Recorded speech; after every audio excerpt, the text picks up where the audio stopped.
అవును.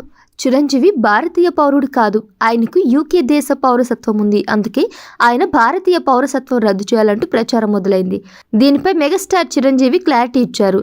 తనకు యూకే పౌరసత్వం ఉందంటూ వస్తున్న వార్తల్లో క్లారిటీ లేదు. తన ఊపిరి ఉన్నంత వరకు భారతీయుడిగానే బతుకుతానని వెల్లడించారు.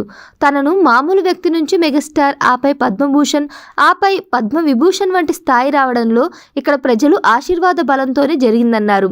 ఇలాంటి పుకార్లు ఎలా పుట్టుకొస్తాయా అని ఆయన అభిమానులు ఒకంత ఆవేశంగా బదులిస్తున్నారు. ఈ మధ్యకాలంలో చిరంజీవి ఏదో సరదాగా మాట్లాడిన మాటలను వక్రీకరిస్తున్నారు. దీంతో సోషల్ మీడియాలో అందరూ కాదు, కానీ కొందరు మాత్రం ట్రోలర్స్ పనిగట్టుకొని చిరంజీవిని బద్నాం చేసే కుట్ర చేస్తున్నారు.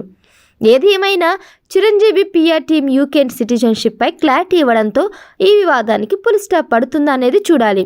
చిరంజీవి విషయానికి వస్తే ప్రస్తుతం వశిష్ఠ దర్శకత్వంలో విశ్వంబర సినిమా చేస్తున్నారు.